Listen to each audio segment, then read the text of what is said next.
précise, c'est qu'il s'est dégagé. On a compris qu'il y a une soif qui existe dans la communauté. Les gens veulent travailler, les gens ont même des initiatives, mais ils ne savent pas où aller. Ce qui justifie l'engouement des appels que nous recevons depuis que nous sommes passés sur Top Congo. Et nous pouvons aussi retenir que grâce à ce forum, on a aussi découvert que même au niveau de l'université, il y avait la même soif. Et ils se sont dit, depuis que l'université est université, c'est la première fois que nous avons vu la communauté venir vers nous. Et ils ont saisi la balle au bon. Et ils ont fait des recommandations de manière qu'elle puisse maintenant se mettre à résoudre, à regarder les problèmes de la communauté. On a dit notamment que l'université a 3 missions principales. Il y a l'enseignement, il y a la recherche, il y a aussi rendre service à la communauté en résolvant les difficultés de la communauté. Et nous avons été les premiers à percevoir ces problèmes. Ces recommandations, il a été dit que nous puissions sceller un mariage. Et 2 professeurs ont été désignés pour voir de plus près quelle forme ça doit prendre. Nous sommes partis les voir. On n'avait pas des idées réellement claires, mais nous avions le sentiment que nous pouvions trouver quelque chose là-bas. En arrivant sur place, nous avions compris qu'il y a l'accompagnement technique qu'ils peuvent nous offrir. Et souvent, partout, nous sommes formés. Quand on parle de l'entrepreneuriat gauche à droite, quand nous y arrivons, souvent on nous donne l'accompagnement financier. On vous apprend les plans de trésorerie, les plans d'affaires, tout ça, mais on ne vous dit pas, les plans d'affaires, vous allez les faire. Mais sur quoi? Sur quelle base? Vous voyez, et là, nous avons découvert que vous avez une vision, vous engagez dans un domaine, mais pour l'amélioration de ce domaine, il faut s'associer à plusieurs actes, à plusieurs secteurs. Et c'est ça que qu'on a appelé là-bas, mutualisation des efforts.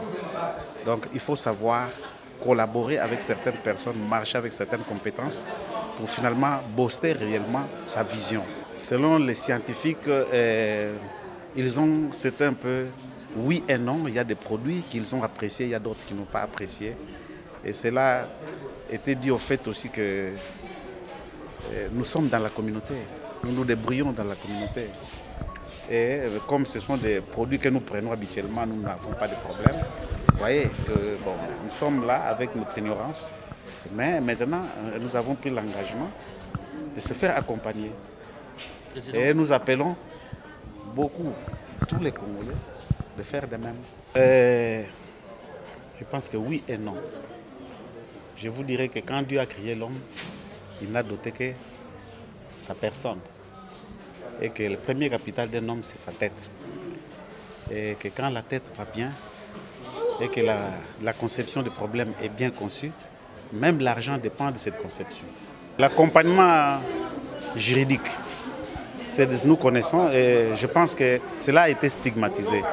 Parce que compte tenu des moyens, plusieurs ne veulent pas s'engager, mais cela a été stigmatisé. On a compris que c'est la voie obligée. Pour se faire protéger, il faut se conformer. Et c'est une des recommandations qui a été retenue au forum, que nous puissions nous formaliser. Donc, le travail en réseau, que les micro-entrepreneurs puissent travailler en réseau parce que seuls, ils sont vulnérables face à la concurrence étrangère notamment.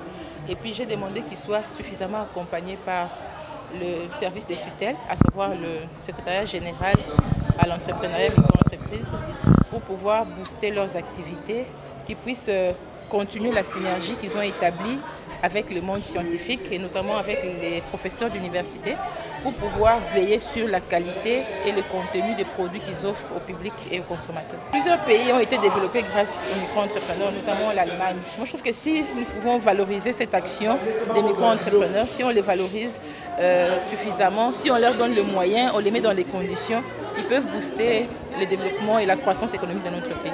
La Fondation travaille en appui, en complémentarité à ce que le gouvernement fait. Nous sommes une fondation étrangère, donc nous appuyons et nous faisons ce qui est dans la mesure de nos possibilités. Donc nous appuyons, nous accompagnons des micro-entrepreneurs, nous les formons, nous les encadrons pour qu'eux puissent mettre en pratique les matières reçues et pouvoir améliorer leur façon de travailler, leur façon de gérer les affaires et devenir des micro-entrepreneurs de renom. L'essentiel de ce qu'on peut retenir, c'est que les Congolais ont pris conscience du fait que le pays va se développer avec lui-même d'abord. Il ne faut pas attendre tendre la main. Il ne faut pas attendre tendre la main. Il faut commencer à mettre la main à la pâte pour pouvoir développer notre pays. Et c'est ce que SADQ a compris. Il vient d'organiser un séminaire qu'il a appelé d'ailleurs Forum pendant 5 jours.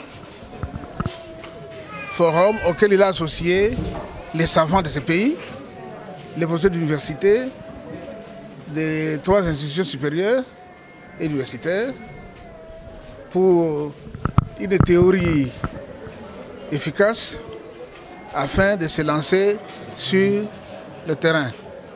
Je crois que c'est déjà une bonne chose qu'on ait pris conscience et qu'on ait réagi. Nous, en tant que ministère, nous devons les encourager et nous sommes venus les accompagner. Nous sommes contents et nous voudrions que cette expérience puisse s'étendre à d'autres.